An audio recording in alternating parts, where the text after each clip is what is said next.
everyone. It is Jeanette with Untamed and Unapologetic, and I am so excited to have you here with us today. I have an amazing woman by the name of Pamela here, and I know Pamela just recently. I met her through my TLC ladies, who I absolutely adore and have pushed me beyond my limits, and I love them for it. So, Pamela, tell the audience a little bit about yourself and what you know about me. Thank you, Jeanette. My name is Pamela Zoolalian, and I am a guide and an outdoor educator. And essentially, I have about 25 years of backcountry experience. And what I do now is I teach women how to become self-sufficient, feel safe, and gain the freedom of independence when outside. And that what I found is that gives them both confidence on and off the trails. So that's kind of me in a nutshell at this moment right now. I will absolutely love that about you for so many reasons, Pamela. Number one, I just learned this about you, and I am excited to get to know you so much more.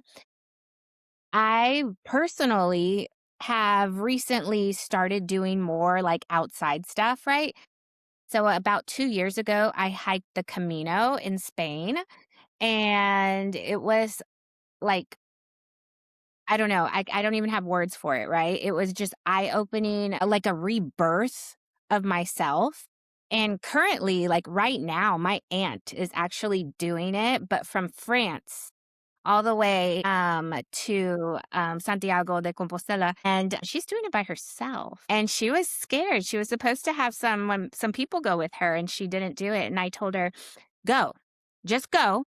You don't even have to know. Like Mhm. when you're on the Camino, you're never alone, ever." First of all, I want to say that's a bucket list of mine. And I am so excited that you did that because I've heard so many incredible things about just doing, the people you meet. And as someone who's an outdoorsman, I have done solo backpacking trips, but I've done them deeper in the wilderness to where you see other hikers, but you are literally like 3 or 4 days from, any point of civilization.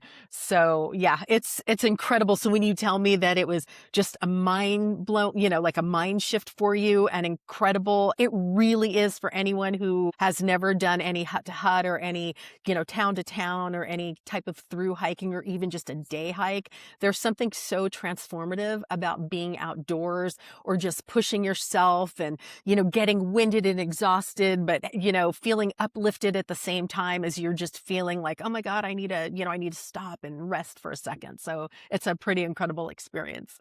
And I'm like, "God, that was amazing. Do I wanna be at home or do I wanna go out and go back, like, right away?" I do. I can't wait till he's old enough to come with me, and then we can just stay lost in the wilderness. It's gonna be great. Nice. How old? He's sick. My God, that's the perfect age, like, they're curious and everything is exciting and getting 'em out on the trail and, just showing him bugs and plants and, He loves just it. all the little things of curiosity. That is, like, the perfect age. Yes, he loves it. Okay. But let's go back to you because I'm very excited to see how you got here because not everyone just wakes up and says, I'm going to inspire women to like go outdoors and explore on their own. And I know for me, being a woman, I always have that in the back of my head that I'm not safe or how do I do this safely? What if I get lost? What if someone kidnaps me? And so there's a lot of stuff going on in the back of our heads as women, but you inspire or help women grow. Well, tell me what you do. So essentially, what I found in life is that everything is a mindset, and we are so much more capable of the things that we are capable. Like we can accomplish so much, but a lot of it is our own mindset. It is just where we think we are and where what we think we're capable of. And another thing that I found is, and we'll get how I got to this mindset and how I'm just like I got this. Uh, is I know I can do anything, but it's just a matter of skill and knowledge. So I might have all of that bucket of knowledge. And what I have found is I may believe in myself, but I might have friends or family that are coming from a place of love and kindness. And I might just say, hey, I'm going to do this crazy big adventure. And it might be the first time I'm, stepping into a zone or something that I've never done before. And they're like, Pamela, that sounds fantastic. But and then they start interjecting all of their things that they're afraid of. Like, but what about Fears. this? What if this goes wrong? What if that goes wrong? And then it's causing self-doubt in me. So I have learned, and I've lived by this phrase since my 20s, so for a few decades now, that I don't talk about it, I be about it. So I don't share things with friends until I am right on the precipice of launching that thing.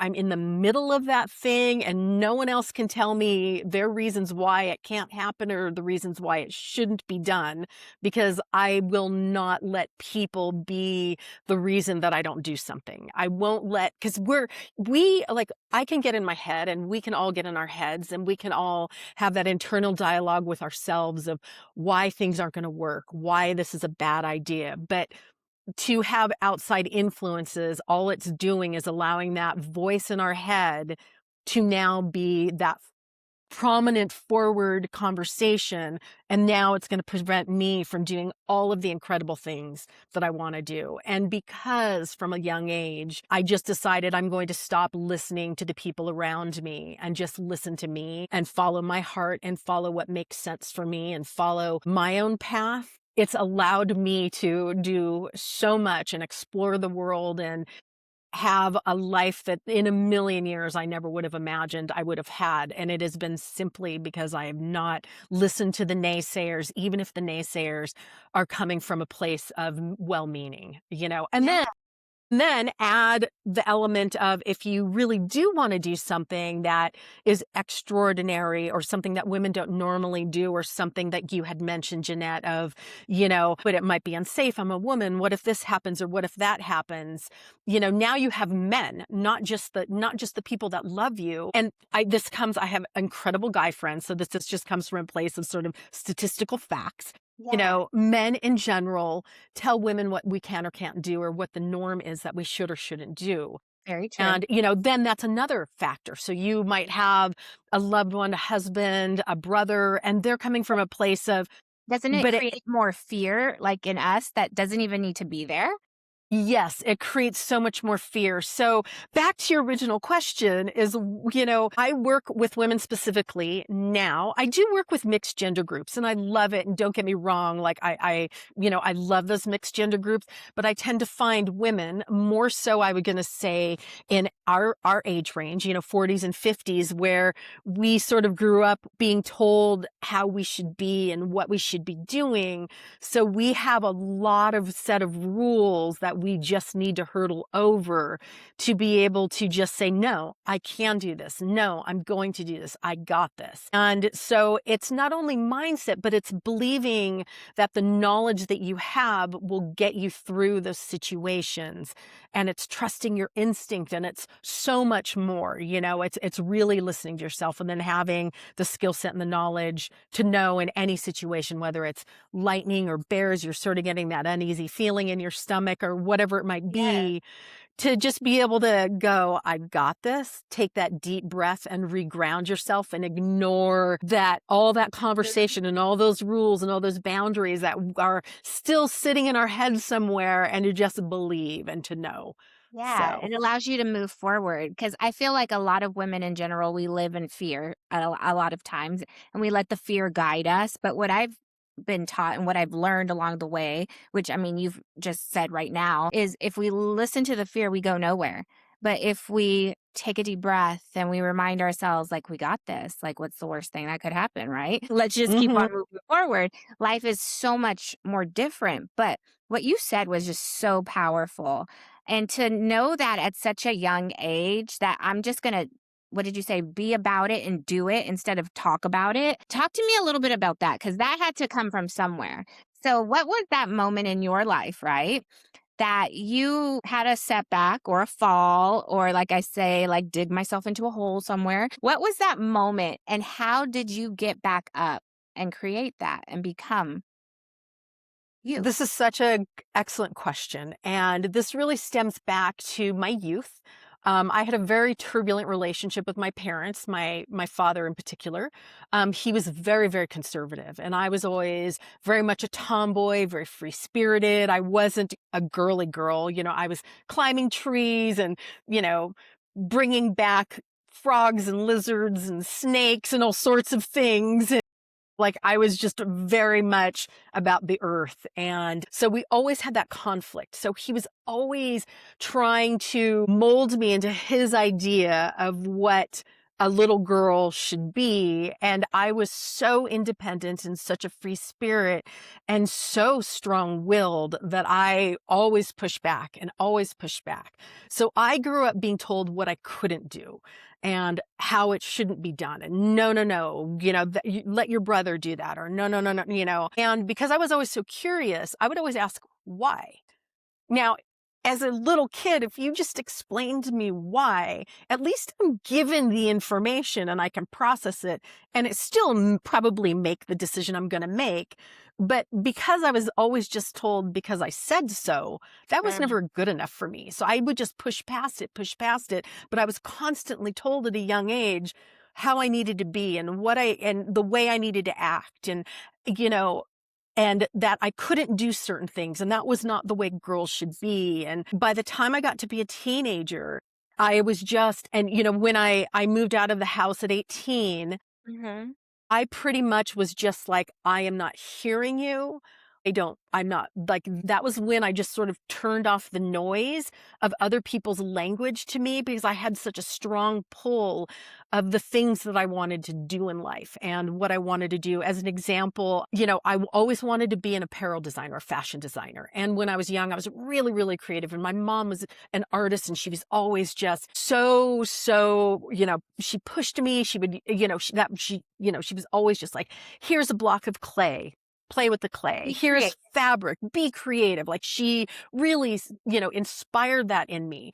But I remember, because my dad was an engineer and he grew up in a different time, and he was an MIT graduate, and he had such a logical brain and, just beautiful. But he never ever believed that you could make money in the creative arts. So he was like, I will not pay for your college. You are not going to school. You're not going to design school. So when I left home, I was absolutely like, this is what I'm going to do. I do the I'm going to opposite, so right? I did the opposite. So it essentially pushed me to just be like, I'm not listening to any of this background noise anymore, even foreground noise. And I am just going to follow what I want to do and set my own set of rules and be absolutely who I am.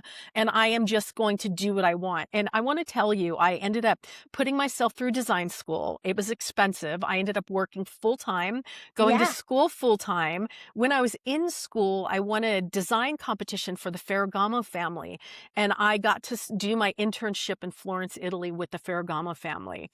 So when I came back to the United States, I had a vertical mill idea of what manufacturing and design was like, and I was light years away from anyone else in, the California market or in the outdoor market, outdoor and Yeah. industry. It propelled me, and I was a very sought after designer. And I don't say this to boast. I say this because all of this stemmed from that time of absolutely not listening to the noise and Yeah. believing that I could do something as scary as it was. I mean, I did not have my family support. I put myself through school, Yeah. you But it know? sounds like, Pamela, it sounds like that was something like you were born with this fire. I wasn't Gosh, born yes. with that fire. I was born with fear. And so to hear this is so inspiring to me because I mean, I'm a therapist, I'm a counselor. So I hear so many women come in here and we live in this fear. Like we were born with this fear. You were born with the fire. Like you, I was. I yeah. was. I also think, it could be my surrounding too. Like, my older brother and I are so close in age. Okay. So, and then, because our playground, we grew up with the Angeles National Forest as our backyard. So we were always kind of playing out in nature. Like, we would see bears, we would see deer. So we would see things, I didn't grow up in an urban setting where I had a different set of limitations. We were sort of discovering and almost failing or getting into really kind of precarious situations and figuring our way out of it. And I think, outside of, yes, I will agree. I have just a passion and a fire and a Yeah. I love determination. When it's a yes and a go for me, I don't look back and I don't, and I figure it out. yeah, it But I think it might have been a little bit of environmentally too, because yeah, we were just allowed to play and we were told to stay in the yard. And that was, like it we gave didn't you have a that fence. flexibility. Yeah. Yeah.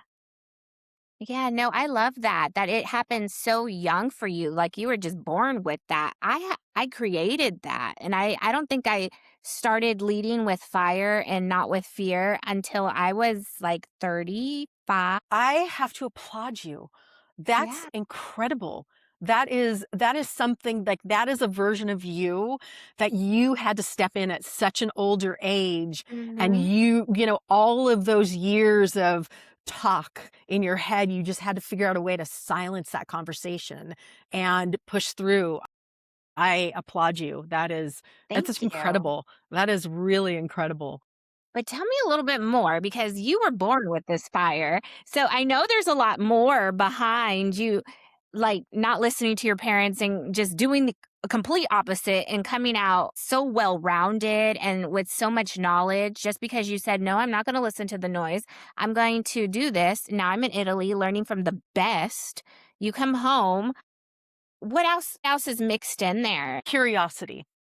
So I think for me, it was always about curiosity. And I think that fire gave me an incredible energy. So I always wanted to learn more and I always wanted to do more. And growing up in Southern California and being a very outdoorsy youth, you know, I would go and snowboard. I would go and ride my bike, which eventually grew into mountain biking. I would go and skateboard. I would go and just do things because we were in a climate where we had accessibility 12 months out of the year where we weren't snowed in and, had to be in the house and Hmm. whatnot. So, and then because my brother and I are so close in age, we were like best friends when we were little. And I think because I was around boys, that I was just sort of like a little tomboy. And, well, if they're doing this, I'm going to do that. Like there was it just didn't, it didn't make sense to me that I wouldn't go and ride my bike or I wouldn't go and learn to surf. And then once I got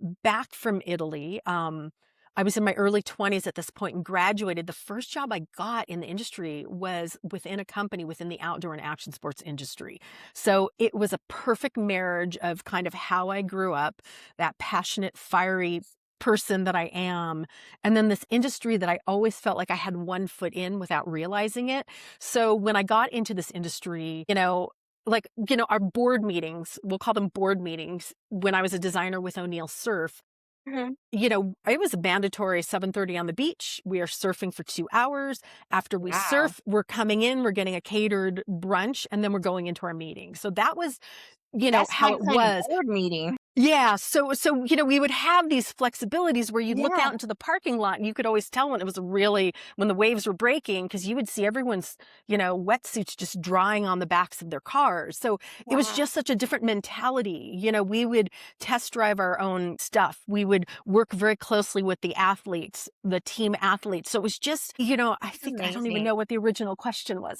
I don't either, but I love that I love where it's going because So, yeah, my whole world has always just been curiosity, doing things, learning, trying, discovering. So my world became so much more expansive once I got into this design realm within the outdoors and action sports. Cause now, my fabric vendors or my trim vendors, they're all surfers or mountain bikers or, whatnot. So then I was like, well, I want to learn to, I want to go and mountain bike with you. And because they just, they were like, yes. And they would, then they would just take me on these crazy trails. And they're like, Pamela, we already know that you have the mindset. So then they would take me on these trails that were so wild and just but super, super they knew you were crazy. And I capable. always pushed myself and completely capable. So I think I just got really lucky. I just think sort of, the crazy passion, my lack of fear, my comfort also with being around guys in my peer, but not from a romantic perspective, but just like, hey, I'm just I think that Yes, of because of course. my brother, I was just used to that sort of extension of support, of kind of brotherly love and support, and being one of the Yeah. team or guys or whatnot. So, yeah, it's just You crazy. talking about that's bringing up, something that I hear a lot and that I say a lot, right? The people that you surround yourself with are either going to help you grow, right? And help Mhm. that mindset of yours grow so that you can do more, or the people that you surround yourself will keep you still, Yes. right? Yes. It sounds like, That yeah, is so true. I got so lucky that in my really formative years in my 20s, that I was just surrounded by people that were as wild and as curious and as adventurous and just wanting to sort of live life and discover the world and do all of these things. And there was never a limitation cap. And I feel so lucky and so blessed because all of those early years really gave me the mindset to push through, challenges as you shift decades, or challenges as you have adult challenges, or, just shifts in career and all of those things, because it's really, really easy to, again, get caught up and forget where you came from, or forget who you are, or as we get older, like that young fire that I had, I'm a woman in my 50s now. So there is that transitional time where suddenly ageism is this real thing. And I never believed that because I had never experienced any type of, outside of like my younger years, once I kind of found my voice and found my footing and found my tribe, so to speak, in this outdoor and action sports world, mhm, I was so confident in where I was and who I was and my capabilities and what I could do. But then, in my mid 30s and kind of early 40s, I noticed that there was just a it's a shift shift. Yeah. of how I was perceived by Mhm. others, but not how I perceived myself. Because I've never seen myself any less than capable. As we grow and as maybe I become less physically strong in certain areas, I've found other ways to compensate for that. I know that I've gotten more mentally attuned in a very different way, to where with all my life experiences, both good and bad, it's allowed me to step back and see things on such a different peripheral level. So I am better at this age, not anything less, but the creative industry wasn't seeing the value in me and was then again giving me all of these limitations. Yeah, And let's I talk a hadn't. little bit about, because now we're going to the shift, right? You Mhm. told me that, well, we started in, like, you can't do it. You did it anyways. You ended up growing with all of these like minded individuals that were pushing you because you said no to somebody else and yes to yourself. And then there was a moment, I know we talked before we got on, that you completely got out of what you loved and created a brand new passion because the passion that you once loved was no longer the way it was when you first started. So tell us a little bit about that because you stopped working in apparel and design and fashion and you ended up where you are now. So what happened in that little transition? Because you're talking about it now, that shift. Yes. Thank you for catching that. I appreciate it, Yeah. Jeanette. So that shift really came when I realized, as I was aging, most industries, and this is very generic, and I'm not speaking for the masses, I'm speaking from my experience, but in the creative worlds, they like young creativity. They like that young newness, that whatever that brings to the table. And they tend to forget the years of experience that I have and how I can foresee mistakes and how I can mitigate things from happening, because I've got all of this years of experience, that it's not just about this young creative energy. So I was beginning to feel what I hadn't felt since I was a teenager, and even before being a teenager, as a youth, of just kind of being put into a box and smalled and, seen a certain way when I wasn't seeing myself that way. So that is when I started doing the shift. When I was just like, my passions are not aligned anymore. I'm not feeling the way I felt about this industry, even though I, think the outdoor and action sports industry is by far the most progressive manufacturing part of the Yeah. apparel world. It wasn't part of your world anymore. No, it just wasn't aligned. And because I had, always had the outdoor world, backpacking and hiking and climbing and, all of these sports, I Yeah. just started shifting and I started writing for publications about, I had friends that were just like, Pamela, you've traveled all over the world because of sports. You've traveled all over the world. You have such a unique story and such a unique perspective. Why don't you start writing for us? Like, write some articles for us. And I was like, okay. So then I just started shifting and I started using my voice in a written way. And then I started really deep diving more on wanting to learn, like, how do I become better at this? Oh, I really want to go and winter mountaineer. What skills do I need to learn for that? Oh, I have a goal of wanting to, through hike. And if you're not familiar with the language, through hike is any, where you start a trail and finish a trail. And you had, mentioned the Santiago Trail. Yeah. That's a through hike. You start at one point and hike, hundreds of miles and get to the other point. I wanted to do more of those things, but I wanted to learn different skills and different things. So I just started learning. And the more I learned, I realized I wanted to teach because it was something I was so passionate about. So I ended up getting a job with one of the major retailers. And I was one of their guides and their outdoor educators for roughly a little under 10 years. And then what I noticed that what was missing in all of these classes was that mental aspect, was the mindset aspect. Like, I would teach all of these students, the how-tos, this is the technical skills, this is what you need to know. And then, go on your way and go do this thing. But I was finding that I would get repeat students in my classes, and they were usually women. And they would come and take every single one of my classes. And at this point, I was teaching such a variety of classes, and I would ask them every time when I'd see them on my roster. I was like, oh, great, Yeah. I get the student again. I love the student. And I would ask them, what adventures have you taken? And they were always like, I haven't yet. I don't know enough. And then I suddenly realized, like, I was their There was a Dumbo's feather. missing. Yeah, There there was a missing link. Like, I was a little, like, they didn't realize they could fly on their own, and I was their feather. Like, they were just not, so what I would end up doing when I'd see a favorite student on my roster, I would just literally talk to my supervisor and say, switch instructors. Just switch instructors. They need someone different. They need to break up you whatever's became going. would you say that you became like a comfort for them? I completely became their comfort. They were like, I Yeah. know Pamela. She's familiar. I love her teaching style. She's super enthusiastic and really supportive.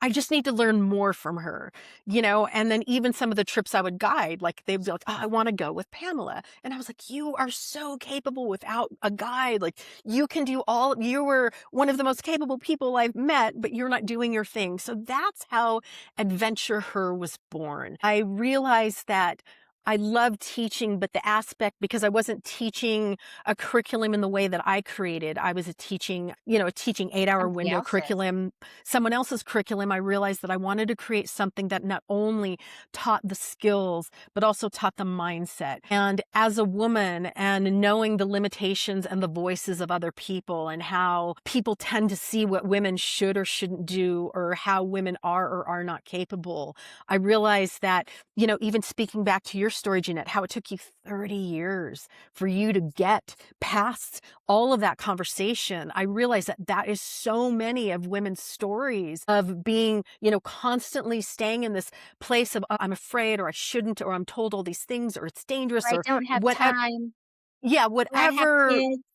Exactly. Whatever it is that, we're constantly being told or reminding ourselves, and having that. Oh, going back to circle, having your circle just saying that, repeating the same thing and saying the same thing. I was realizing that they needed as much of the mindset aspect of the conversation of going outdoors and backpacking and whatever it was that they wanted to do as they did the technical aspect, because you can find that technical aspect, like now with the internet and with the world the way it is, you can get a lot of answers, very quickly, Mhm. but it's that mindset. And so that's how Adventure Her was born. So my classes aren't just about the technical, it's about going back to community, it's about support and just those conversations if you're having those self-doubts of believing that you Mhm. can, and where it's not just you, yourself, and me, myself, and I, where it's Yeah. a group perspective. I like that because you left, right? And you created your Mhm. own Adventure Her. And within Adventure Her, I feel like you mentioned something earlier about your circle telling you things, right?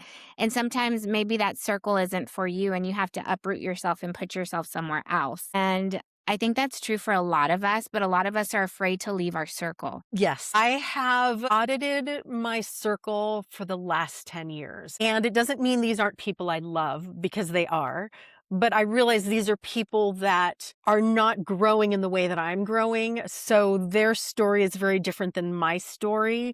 So the conversations that I'm finding that I'm having with people that I love are not supportive in the way, like, I can see that they're always going to stay where they are. And that's That's okay. okay. That is not a criticism, that is not a judgment, but I realize that because of that curiosity, there's always more for me. There's always growing, and I realize when I'm at my best, the bar jumps. My bar suddenly gets higher. So I keep growing. And so I've always been hungry to find other circles and always hungry for growth. And also, because of, being such a tomboy, my comfort was always very much around guys, Mhm. just like being one of the boys and, this is comfortable. So being around really feminine women and really girly women was so hard for me, Yeah. because I always felt, like I still had dirt on my forehead and dirt under my Yeah. fingernails. And that made me very insecure, as to being around strong feminine women.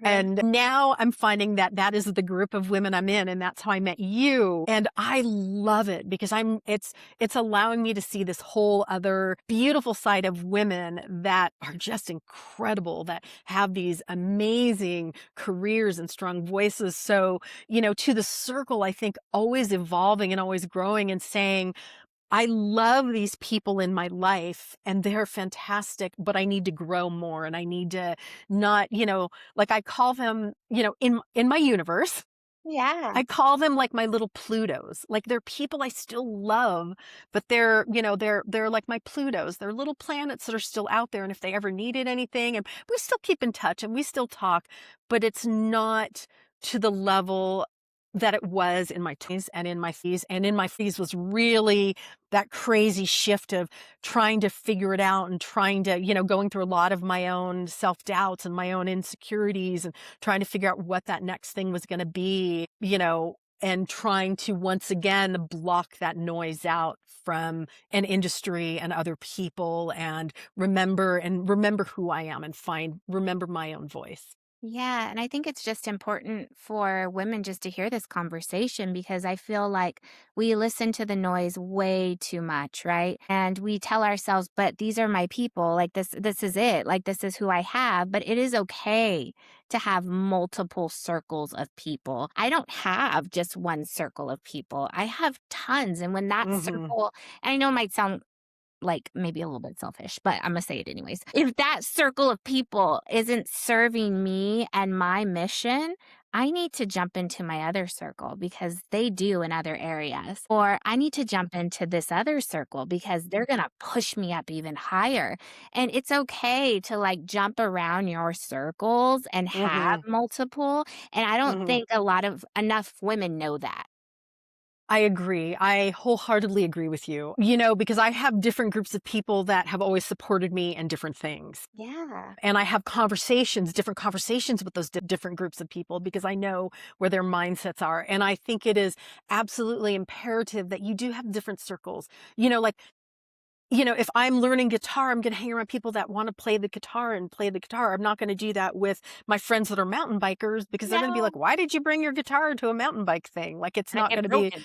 Yeah, it's not a supportive environment for that. So I think that is so important, and now I can look back and I do have circles for exactly when I need that type of support, or that just like crazy wild beautiful feminine energy, or that want to go snowboarding energy, and let's see, we got fresh powder, or we just had rain and the trails are kind of tacky and sticky, and let's go mountain biking because it's going to be an epic ride. Good. So I feel like I do have those different circles in very different ways that have always supported me, and it's beautiful, and I honestly, I would not change a thing. Yeah. So, Pamela, always like to do this thing at the end where the guest gives our listeners some advice or some tips. What is maybe one or two things that you would tell our listeners if they find themselves maybe stuck? Because I think a lot of us get stuck. You talked about it too. I always talk about it like I hit the wall and I'm not sure what to do next because what was working is no longer working anymore. So if they're there, what's one or two things you can tell them? Thank you for the question. That's such a good question. It's a challenging question. It is. The one thing I'm going to say when you get stuck is that it's a temporary situation. And you have to remember that no matter how real and how intense and how absolutely you are surrounded by these challenges, it is not going to last. That's the first thing I would remind you of. Two is, we are so incredible and our mind is so incredible that you have to remember that what you repeat is what becomes real. So you have to learn to step out of wherever you are to change, and to just change that mindset. For me, that has always been going out into nature. That is just like, it's sort of like my walking meditation. It allows me to clear my head. I get out of wherever it is that I'm feeling stuck, whether that's at home, whether, it's in a work setting. So find something, hobby, some little side thing. Remember a passion that you enjoyed and focus a little bit on that, because that'll give you something different to think about, and you'll think less about where it is that you're stuck. And I would just say,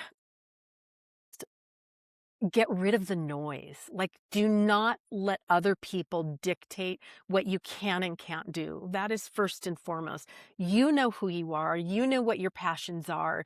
You know what you want to do. And do not let anyone else's story ever prevent you from trying that thing, and trying and failing. Like, my whole world is about failing. It's not about Same. success. The first time I got on a mountain bike was not a successful time. I fell, I hit rocks, I bounced off trees. Yeah. But I was just like, I'm going to do this. The first time I got on a snowboard, I was so sore for a week, but I kept on going. The first time you do anything, it's never a good first time, but you have to learn that the bouncing and the trials and errors, those are all lessons learned. And those are all, that's how you get better, and that's how you build confidence. So just believe in yourself and know you can. And even if that means that self-belief is not sharing that with anybody else, so you are in a preservation state where you can hold that belief, that's okay. Yeah. Share it. Like my motto, be about it, don't talk about it. Like, you be about it. Love that because you know what? If we never allow ourselves to have the first time, we never Mhm. will know what it's like, and we Mhm. end up where we don't wanna be anymore. Stuck. Mhm. Yeah. Yeah. I mean, I always have this thing at the end of my life, whenever that's going to be. I'm assuming I'm going to live a Forever. really, really long time. Yeah. Yeah, not quite forever. But, my knees are a little rickety, but Exactly. I always want it, like, for every decade birthday, and I have a decade birthday coming up. I really do sit and reflect, what did that 10 years look like? Yeah. Really, and I really do go, my God, what were the high points? What were the challenges? But I reflect on that, because every peak and valley is an amazing expression of myself, and Yeah. then an amazing learning and sort of regrowth. So those peaks and valleys are totally okay. Those peaks and valleys are a part of life. Like, if my life was always way up here, I don't think I'd appreciate it. Like, No, it's the valleys, it's the climbing back up the mountain for me that have been that moment of celebration when I get to that summit again. Yeah. absolutely. So somebody was listening and they were like, "Oh my gosh, I love this woman and her passion because I do." And I'm about to talk to you about this next little hike that I want to do in the Dolomites. It's hut to hut. Have you heard of it? Yes! I have friends that live out in that area, and they keep saying, "Go to the hut to do the Dolomites." I need to do it. This is Yes. happening, Pamela. I'll But do it with you. I'll do it with you. yes, let's do it. Let's do it. Okay. But for that woman who's like, "Oh my god," or they just heard this little thing that we just put together here that we're gonna do, how do they get a hold of you so they could work with you at Adventure Her? You can go to adventureher.com. The website has some class information. And then you can also you can also reach me there as well. Just go to adventureher.com. But if you go to adventureher.com, so take the word adventurer and put an H before the ER.com. So that would be the spelling for it. Perfect. Thank you so much, Pamela. This was wonderful. I absolutely love you already more than I think I've only had you in person, what, once maybe? Once. Yeah. Yes. Oh my gosh, Yes. I can't Yeah, wait. you were wearing that really hot, sexy leopard dress. Yes, I was. I can't wait to get to know you more, and I'm so glad that you got to share a piece of you with our audience. So thank you so much. Jeanette, thank you. I'm grateful for being here. And yes, I look forward to our next adventures together. Yes. Thank you, everyone, for tuning in to Untamed and Unapologetic. We will catch you next time.